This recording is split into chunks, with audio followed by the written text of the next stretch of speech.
This is Heliox, where evidence meets empathy. Independent, moderated, timely, deep, gentle, clinical, global, and community conversations about things that matter. Breathe easy, we go deep and lightly surface the big ideas.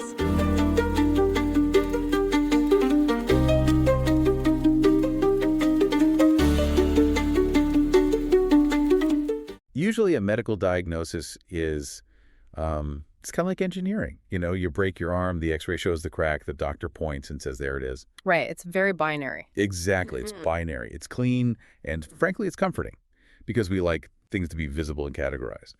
But in May of 2026, global health experts were staring at an x-ray of the Earth.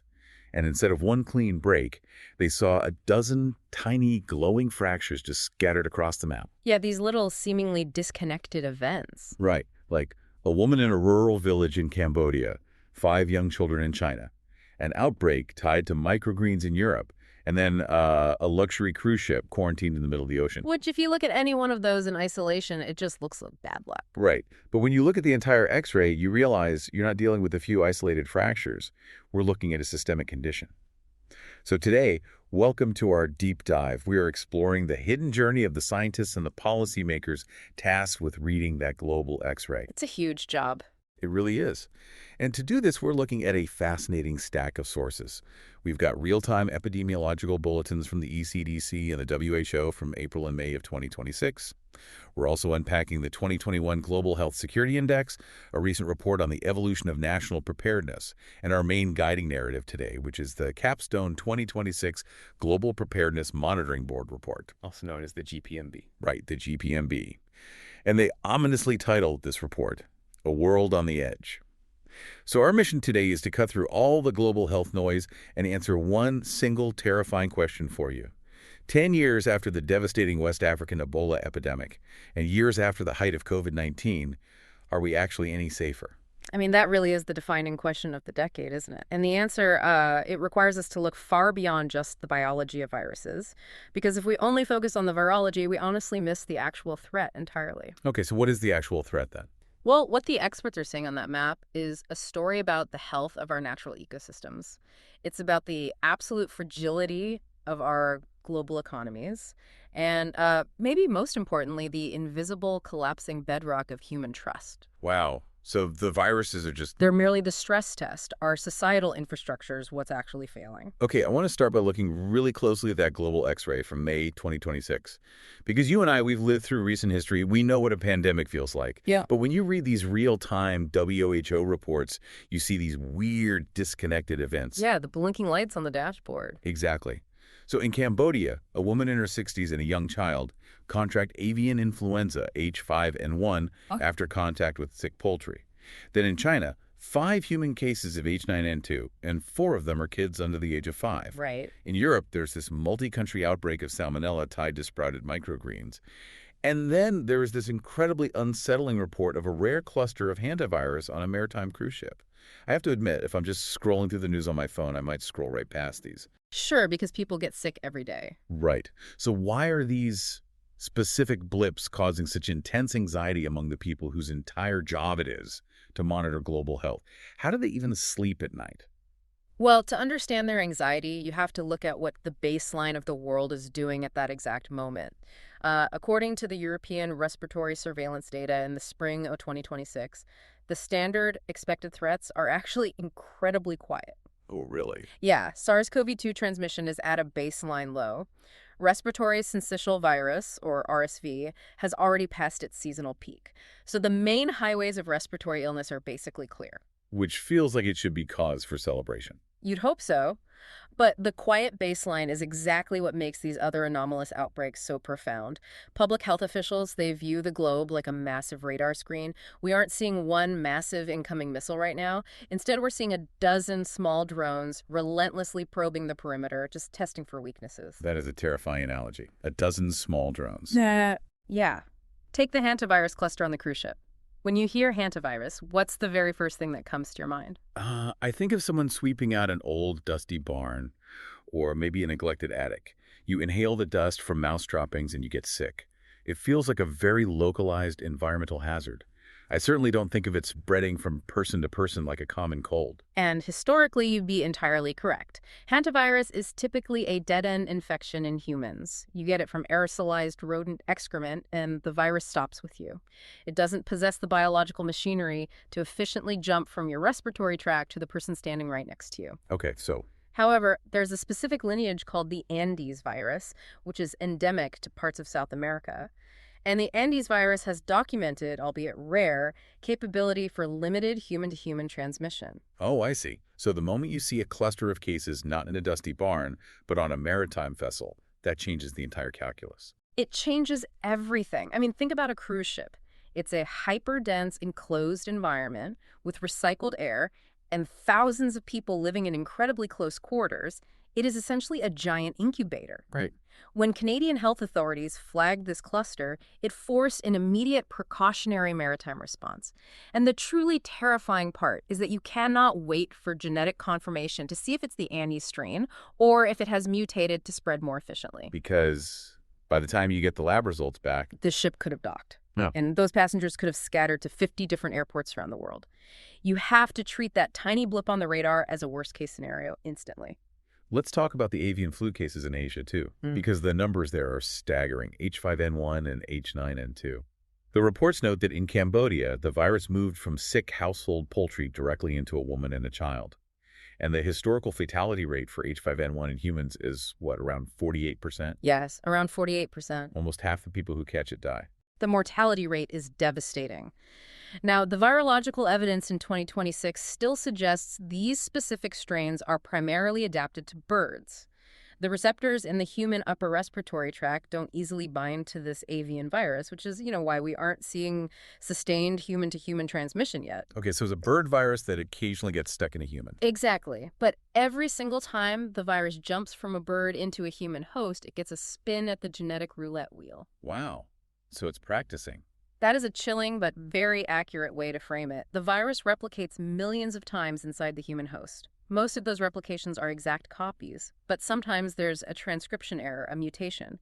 And if that mutation happens to alter the viral spike protein just enough to latch onto human respiratory cells efficiently, well, that's the moment the drone breaches the perimeter. That's the moment a localized tragedy becomes a global catastrophe. Precisely. So we have these brilliant scientists and virologists watching this radar screen 24/7. They see the drones testing the perimeter. To understand who these people are and just the sheer psychological weight of what they do, we need to trace their journey. Yeah, we really do.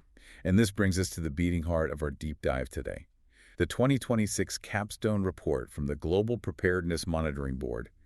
As we mentioned, they titled their report, A World on the Edge. Who exactly are the authors behind this, and how did they arrive at such an apocalyptic title? Well, the story of the GPMB is really the story of modern global health trauma. To understand their mindset, you have to rewind the clock a bit, back to December 2013, to a small, remote village in the West African nation of Guinea called Meliandou. Wow. A toddler playing near a hollow tree inhabited by bats contracted a mysterious illness. He passed away, followed shortly by his sister, his mother, and his grandmother. This is the genesis of the West African Ebola epidemic. Yes. And because Meliandou was located right near the borders of Liberia and Sierra Leone, and because the local health infrastructure was incredibly weak, the virus just began to spread through travel and traditional burial practices. Right, funerals. Yeah. By the time the international community fully realized what was happening, the spark had become a massive forest fire. It took months for the global apparatus to mount any kind of unified response. And the human cost was just horrific. Over 28,000 recorded cases and more than 11,000 deaths. It was the largest, most complex Ebola outbreak in history. The global health community essentially watched in sheer horror as their systems failed completely. I mean, the delays in funding, the lack of logistical coordination, the sheer inability to surge medical resources to rural Africa, it was a profound institutional failure. So out of that failure, the world leaders basically looked around and said, we need a watchdog. We need an entity that exists solely to tell us how vulnerable we are without sugarcoating it. Exactly. So the World Health Organization and the World Bank Group co-convened the GPMB in 2018. They gathered the brightest minds, former heads of state, leading epidemiologists, economic experts. Their mandate was totally uncompromising: provide an independent, unvarnished assessment of global preparedness. They were meant to be the canary in the coal mine. Right, to ensure the world would never be caught off guard again. And their timing was incredibly haunting, wasn't it? I mean, looking back at it now. It feels almost like a Greek tragedy. The GPMB published its very first annual report in September 2019. Wow. And in that report, they explicitly warned that the world was acutely vulnerable to a fast-moving, highly lethal respiratory pathogen. They laid out exactly how unprepared our supply chains, our hospitals, and our governments were. And mere months later, SARS-CoV-2 emerged. They played the role of Cassandra perfectly. They shouted the warning from the rooftops, and absolutely nobody rebuilt the roof in time. Can you imagine the psychological toll on these experts? I mean, you do the modeling, you write the report, you beg the world to listen, and then the nightmare actually happens. Millions die. The global economy contracts more sharply than at any point since the Great Depression. Children lose years of schooling. Supply chains shatter. It's devastating. Since their formation, this board has monitored 6 major international health emergencies: Ebola in West Africa, the Zika outbreak, Ebola again in the Democratic Republic of Congo, COVID-19, and multiple Mpox surges. They have been in the absolute trenches for an entire decade. Which makes the central thesis of their 2026 capstone report so alarming. I read this part and I had to stop and reread it. Because despite the trauma of 2020, despite the literal billions of dollars we threw at pandemic preparedness, despite inventing mRNA vaccines in record time, the GPMB concludes that the trajectory of pandemic risk is moving in the wrong direction. Yes. They're saying we're actually moving backwards. How is that even mechanically possible? It seems like a massive paradox, right? The GPMB explains this by characterizing our current era as a VUCA world. That stands for volatile, uncertain, complex, and ambiguous. VUCA. Okay. We are living in a time of intense contradiction. Because on paper, we are technologically superior to any generation in human history. We can sequence a novel viral genome in a matter of hours. We can design and synthesize a vaccine candidate in days. This is basically magic compared to 50 years ago. Total magic. But while the technology has evolved, the society holding that technology has devolved, we are far more socially, politically, and economically fragile than we were a decade ago. The tools are sharper, but the hands holding them are trembling. That's a brilliant way to visualize it. The experts analyzed the long-term impacts of the 6 major emergencies they monitored. And they found something really fascinating with the economics of outbreaks. If you exclude the massive anomaly of the first 2 years of COVID-19, the actual financial cost of mounting a medical response, buying the masks, setting up the field hospitals, deploying the doctors, that has remained relatively stable. Okay, so the cost of the fire extinguisher hasn't changed much. Exactly. But the fire damage to the house has grown exponentially. The economic, social, and political fallout from these emergencies is just skyrocketing. Even if a modern pathogen doesn't kill millions of people, the panic, the border closures, the disruption to trade, and the resulting inflation, it cripples nations. Right. The recovery periods are growing longer, and they're becoming far more unequal. So we survived the virus, but the cure, or rather the societal disruption required to contain it, that leaves us poorer, more unequal, and deeply divided. And here is the vicious cycle. That resulting division, that post-crisis fragility, is the exact environment a new virus needs to thrive. When a society is fractured and impoverished, its public health systems decay. And that decay just rolls out the red carpet for the next pathogen. I want to dig into the physical origins of these pathogens for a minute. Because if our society is so fragile, why are we suddenly facing so many incoming threats? The GPMB and environmental experts refer to this as the engine of outbreaks. And this brings us to a concept called One Health and the frayed edges of nature. Right. If we look at the environmental research from 2026, the fundamental, uncomfortable truth is that the engine driving these new diseases is us. It's anthropogenic. Meaning human-caused. Yes. We are manufacturing our own risk. Biodiversity loss is now cited as one of the single biggest drivers of infectious disease outbreaks globally. I really need you to walk me through the mechanics of that. Because when I hear biodiversity loss, my mind immediately goes to the tragic extinction of rhinos or the bleaching of coral reefs. It feels like a terrible environmental tragedy, but it doesn't immediately feel like a threat to my respiratory system. How does the loss of a forest translate into a human pandemic? It comes down to the concept of ecological buffer zones. In a healthy, highly diverse, pristine ecosystem, let's say a deep, untouched rainforest, viruses circulate constantly among wild animal populations. Bats, Rodents, primates, they have their own pandemics. Okay, sure. But because the ecosystem is intact, there is a natural equilibrium. Many animal species act as dead-end hosts, or the viruses remain geographically locked deep in the forest. The animals have co-evolved with these pathogens over millennia. So the forest essentially contains its own fire. Yes, exactly. But human activity over the last century has fundamentally altered that landscape. Rapid urbanization, massive deforestation for timber, clearing land for agriculture, expanding mining operations. We are systematically destroying those deep forest buffer zones. It's as if we've taken a sprawling wild jungle and a densely packed metropolis and just completely bulldozed the fence between them. Suddenly the animals don't have anywhere to go, so they're foraging in our backyards. And the city's problems become the jungle's problems, and the jungle's viruses become the city's viruses. That is the exact mechanism of zoonotic spillover. You compress the physical space, and you radically increase the frequency of contact between wild animals, our agricultural livestock, and dense human populations. So give me an example of how that jump happens. Sure, think of a bat that used to live 50 miles away from human settlement, but its forest was logged, so now it's roosting in the rafters of a pig farm. The bat drops fruit contaminated with the virus into the pig pen. The pig eats it, acts as a mixing vessel, and then the farmer catches it from the pig.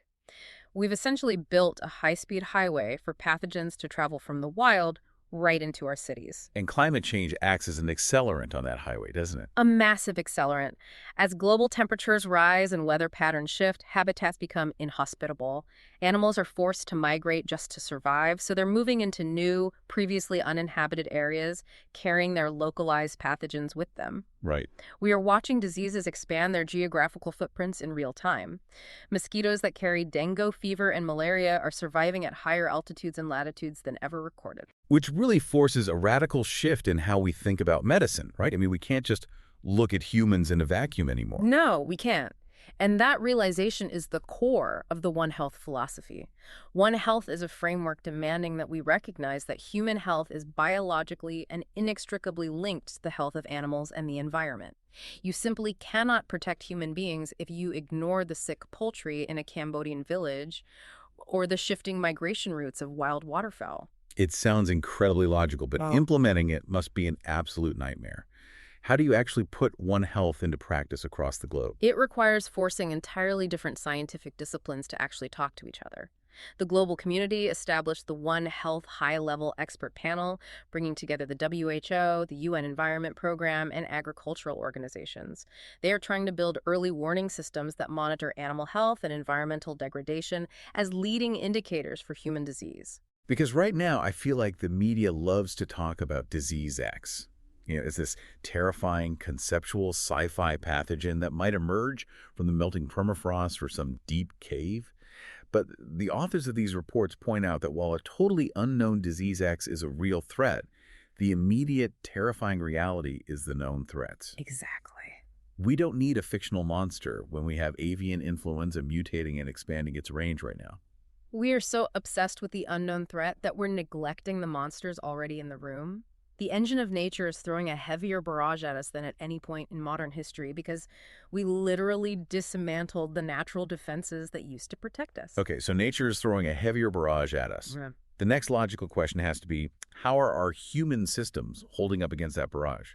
And to answer that, we have to look at the Global Health Security Index. This is basically the global scorecard for preparedness. Yeah, the GHS Index is a monumental piece of research. It's the first comprehensive assessment and benchmarking of health security and related capabilities across 195 countries. And we are looking at the 2021 data, which is incredibly vital because it captured the world in the exact moment it was undergoing a massive stress test. The ultimate pop quiz. So I read the overall global average score, and I actually had to read it a second time to make sure it wasn't a typo. Out of 100 possible points, the global average was 38.9. Yeah.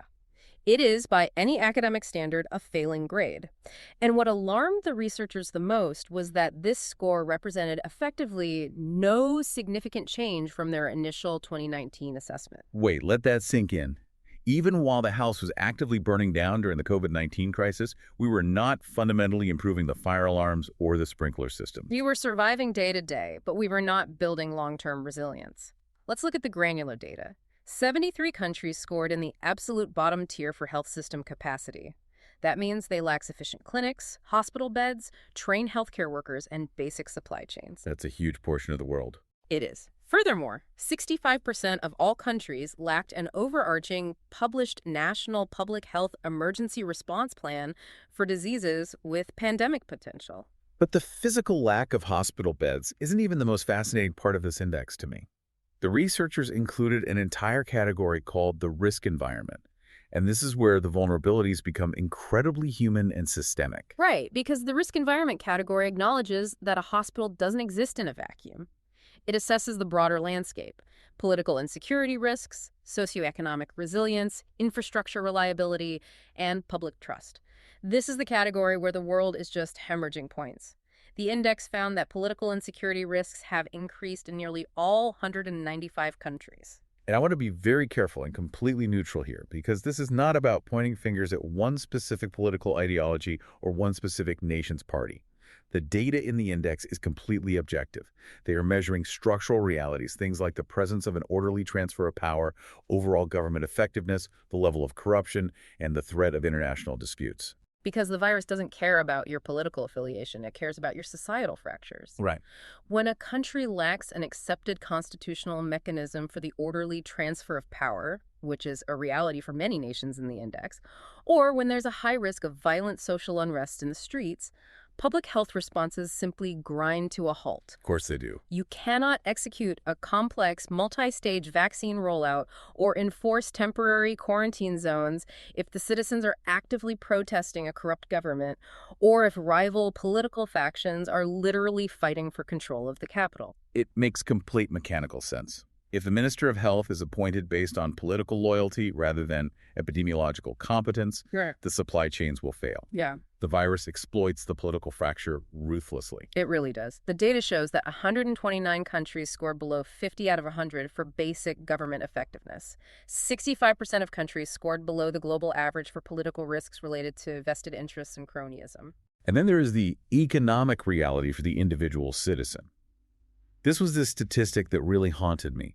The index looked at vulnerable populations and whether they could physically afford to comply with public health mandates. Yeah, the findings are heartbreaking. The GHS index revealed that 81% of countries do not provide any form of wraparound services during a health crisis. Wraparound services, meaning what exactly? It means providing direct economic support, food delivery, or targeted medical attention to enable an infected person to actually self-isolate or quarantine. Which is the fatal flaw in so many pandemic plans.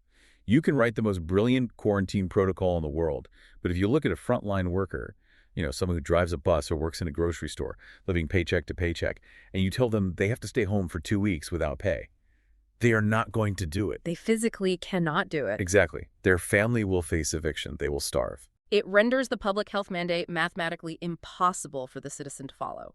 Now, the index does note that 93% of countries have some form of paid medical leave, which sounds positive on the surface. But there's a catch. There is. That trend notably excludes 9 upper middle and high-income countries, including the United States, where paid sick leave is not universally guaranteed at the federal level for all workers. And if an entire segment of your population cannot afford to isolate, the virus will continue to find new hosts. The economy literally becomes the engine of transmission. If the global average is essentially an F grade, and our political and economic systems are this frail, it forces me to ask, are we just fundamentally bad at this? Because clearly whatever strategy we were relying on up till 2021 was an illusion. We were measuring the wrong things. We were measuring theoretical capability rather than actual operational execution. We were measuring how thick the binder of plans was on the shelf rather than measuring the social trust and economic resiliency required to open that binder and execute the plan during a terrifying crisis. But, and I want to pivot here, because the story is not entirely bleak. The failures of the early 2020s acted as a massive wake-up call for several forward-looking nations. We have a comparative analysis from 2026 showing the evolution of national preparedness. Some countries realized the old way of writing plans failed, so they scrapped the binders and started building permanent architecture. We are seeing the rise of what I like to call the Silicon Guardians. I love that term. The philosophical shift happening globally is profound. Historically, almost every nation has relied on reactive post-event crisis management. Right. An outbreak happens, the public panics, the government hastily drafts a temporary task force, they throw billions of dollars at the problem, and then, when the crisis fades and the news cycle moves on, they disband the task force. And the funding quietly dries up, the experts go back to academia, and the institutional memory is lost. Exactly. It is the equivalent of trying to draft a militia and forge weapons only after the enemy has already breached the city walls. So what are these Silicon Guardians doing differently now? The major success story detailed in the 2026 reports is the pivot toward institutional permanence. Nations are finally building standing public health armies. Let's look at the United States as a prime example. The Centers for Disease Control and Prevention initiated a massive structural overhaul called the Moving Forward Strategy. And a central pillar of this is the Public Health Data Strategy, which leans heavily into something called Advanced Molecular Detection, or AMD. I really want to unpack this because the mechanics of it are fascinating. I have to be honest, when I first read about what the U.S. was doing, specifically testing city sewage and airplane toilet water, my first thought was that it sounded incredibly dystopian, but also logistically tedious. How does testing sewage actually defend a nation? It sounds unglamorous, I know, but wastewater monitoring is arguably one of the greatest leaps forward in modern public health intelligence. Yes. Let's look at the mechanics of why the old system failed. Historically, we relied on clinical testing. A person feels sick, they schedule an appointment, they drive to a clinic, they get a nasal swab, the swab goes to a lab, and 3 days later, the data is reported. Right. That entire chain relies on human behavior, access to healthcare, and time. By the time that positive result hits the database, the person has been spreading the virus for a week. So it's a trailing indicator. You're reading history, not forecasting the future. Precisely. But wastewater changes the paradigm completely. When a human being contracts a respiratory virus like SARS-CoV-2, influenza, or RSV, they begin shedding viral RNA in their feces and urine almost immediately. Oh, wow. Often days before they develop a fever or a cough. Sometimes they shed the virus even if they remain entirely asymptomatic. So the sewage network is basically a giant real-time data collection system. Yes. The U.S. established a sustainable, representative wastewater surveillance network across thousands of municipalities. Autonomous samplers pull raw sewage from treatment plants. Scientists extract the genetic material from the muck, separate out the human DNA, and use PCR testing and genomic sequencing to hunt for fragments of viral RNA. That's incredible. It is a completely anonymous, passive radar system. It doesn't require anyone to go to a doctor. It gives public health officials a highly accurate early warning system, allowing them to surge hospital supplies to a specific city days before the first patient even walks into an emergency room. And they're applying this at the borders, too. I read about the traveler-based genomics surveillance program. Right, TGS. It's brilliant in its simplicity. At strategic ports of entry, major international airports, they are voluntarily swabbing arriving passengers and, yes, testing the wastewater from long-haul international flights. So if a novel variant emerges in a country that isn't transparently reporting its data, The U.S. will catch that variant the exact moment the airplane lands. It is a biological tripwire. so that is the tech approach in the United States. What is happening over in Europe? Because they have a completely different geopolitical structure, dealing with dozens of sovereign nations. Well, the European Union recognized that their research ecosystem was too fragmented. If a crisis hit, French scientists, German scientists, and Italian scientists were often working in silos, duplicating efforts, or fighting for funding. Which wastes so much time. So the EU launched the BE Ready Partnership. This is a massive, coordinated effort involving 81 organizations across 27 different countries, backed by a 1.8 billion euro investment. Wait, 1.8 billion euros just to coordinate research? Exactly. They are building a unified, continent-wide research infrastructure. The goal is that when a novel threat emerges, the entire European scientific apparatus, from academic virologists to pharmaceutical manufacturers, can pivot instantly as a single, cohesive unit rather than competing against each other. Let's move to Asia. We have Japan and China doing some major bureaucratic restructuring. The reports emphasize how Japan addressed a very specific historical vulnerability. Yeah, Japan is a fascinating case study in administrative evolution. During previous crises, Japan realized that their response was severely hindered by bureaucratic silos.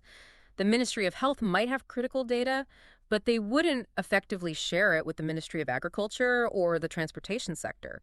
It was a fragmented chain of command. Which is deadly when you're dealing with a virus that crosses all those sectors. Exactly. So Japan took a drastic step. They created a permanent centralized authority called the Cabinet Agency for Infectious Disease Crisis Management, or CAICM.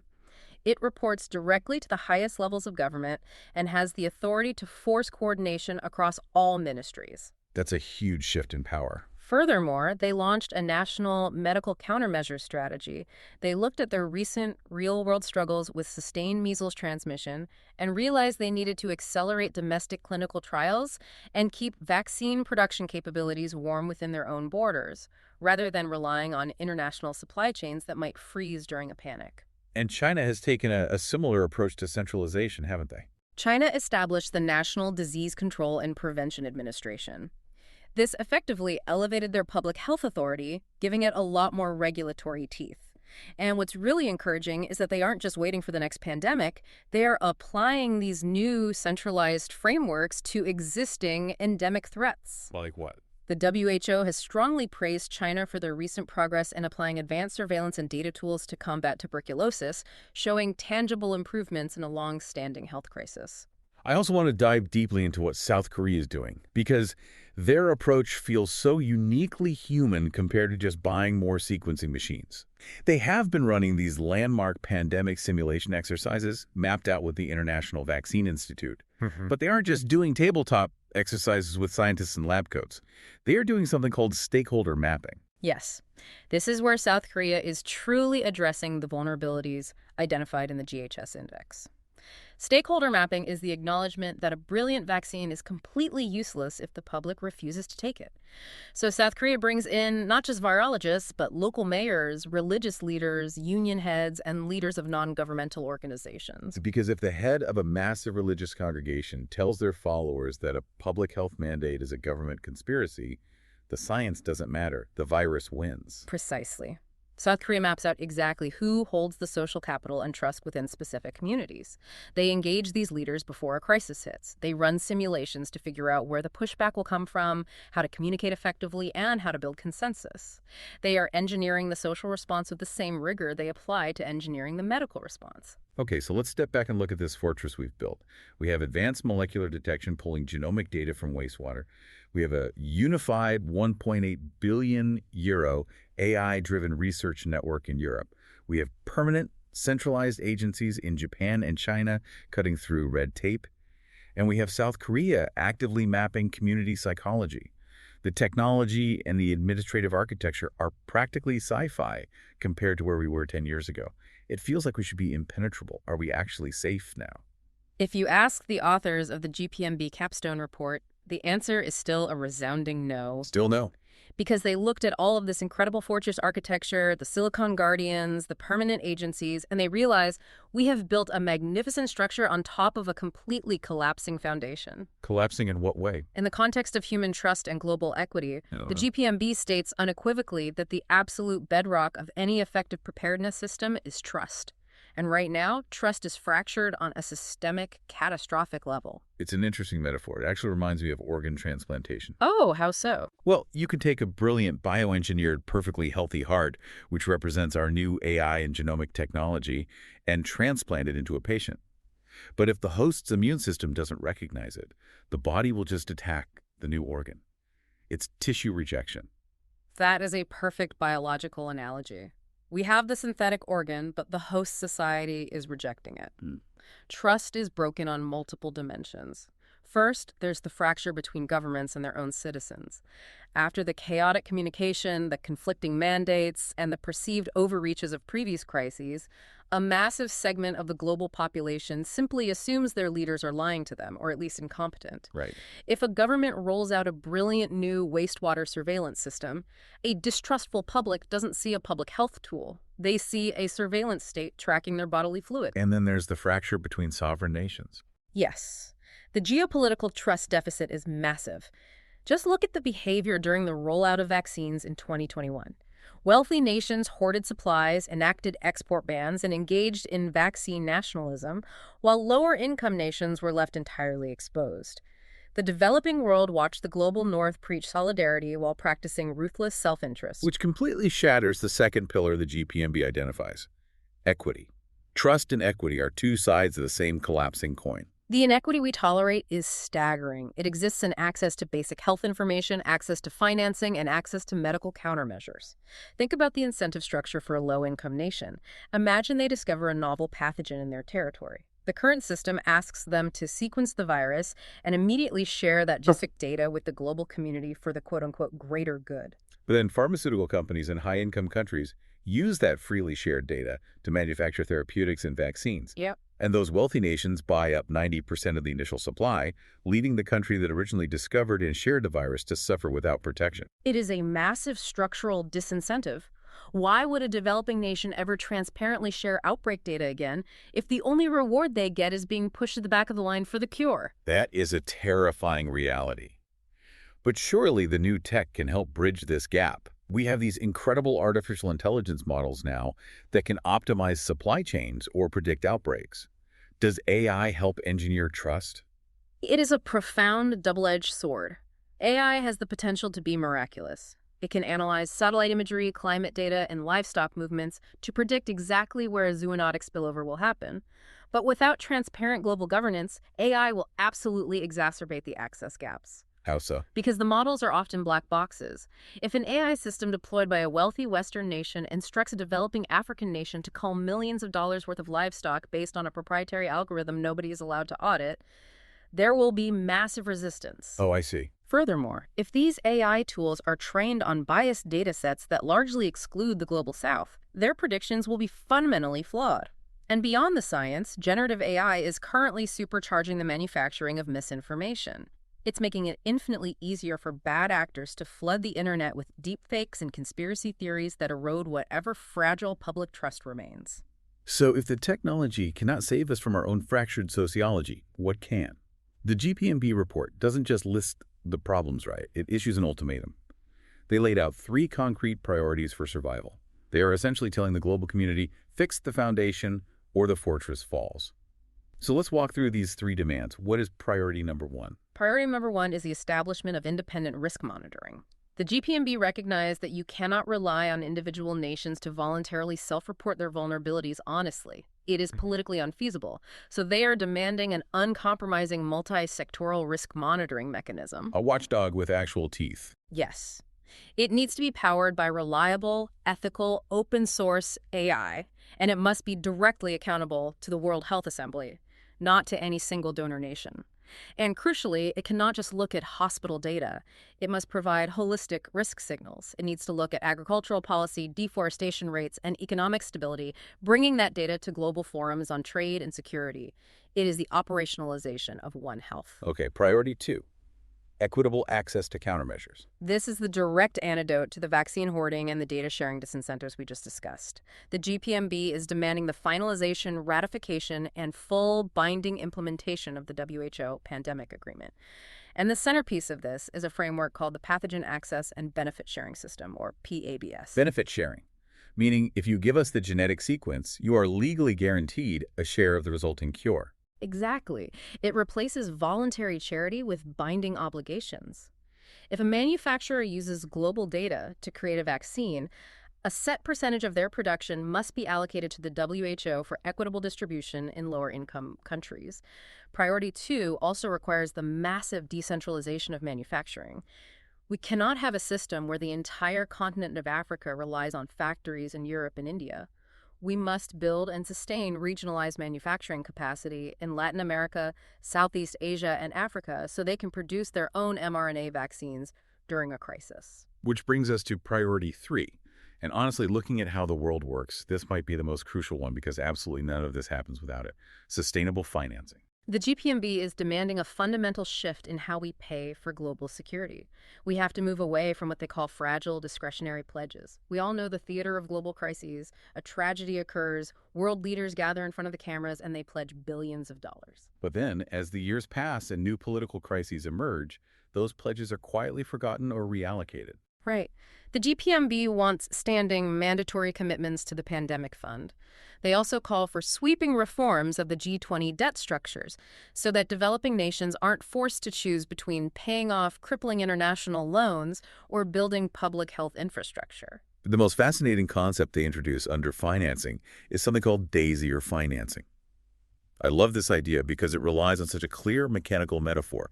Let's walk through the scenario of why daisier financing is necessary. Sure, put yourself in the shoes of a health minister in a lower middle income country. Okay, I'm the health minister. Your regional lab has just detected a cluster of severe respiratory illnesses. The sequence reveals a novel, highly contagious pathogen. You hold the x-ray in your hands. You know that the moment you pick up the phone and report this to the WHO, the international community will panic. Neighboring countries will immediately slam their borders shut, trade will freeze, airlines will cancel flights, your tourism industry will vanish overnight. So by doing the right thing and warning the world, I am effectively triggering an immediate economic depression in my own country. There's a massive, crushing hesitation to pull the fire alarm. It is political and economic suicide.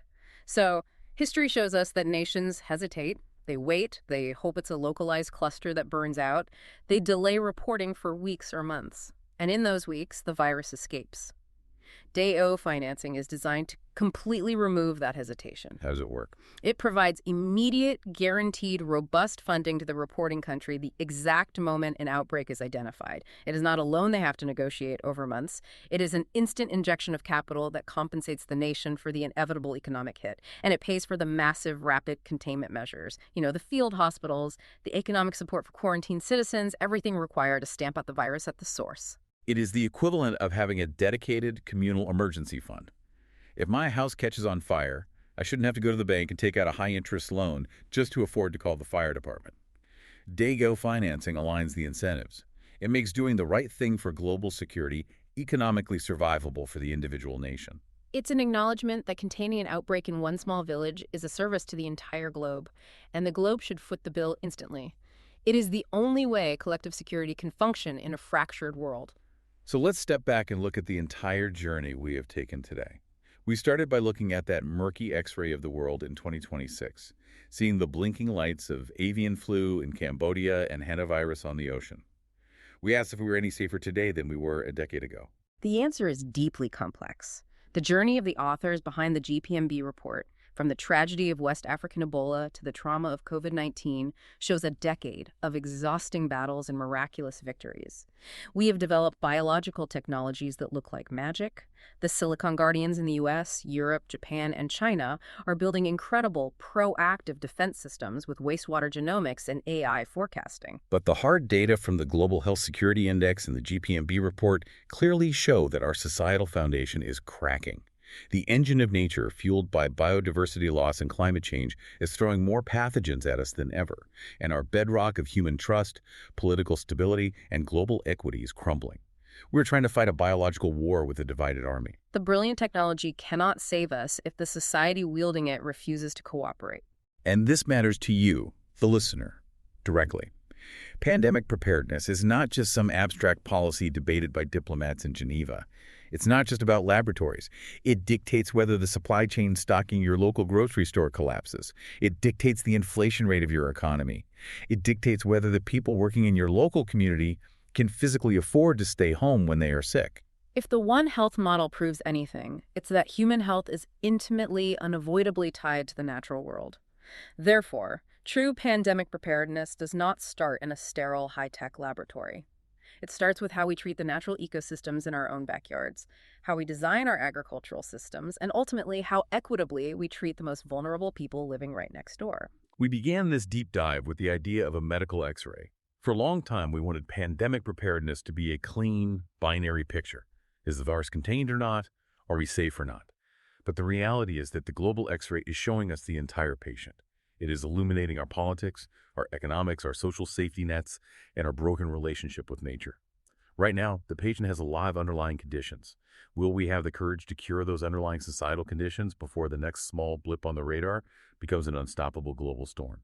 That is the terrifying, essential question we leave you with today. Thank you for joining us. Heliox is produced by Michelle Brucker and Scott Bleakley. It features reviews of emerging research and ideas from leading thinkers, curated under their creative direction with AI assistance for voice, imagery, and composition. Systemic voices and illustrative images of people are representative tools, not depictions of specific individuals. Thanks for listening today. 4 recurring narratives underlie every episode: boundary dissolution, adaptive complexity, embodied knowledge, and quantum-like uncertainty. These aren't just philosophical musings, but frameworks for understanding our modern world. We hope you continue exploring our other episodes, responding to the content, and checking out our related articles at helioxpodcast.substack.com.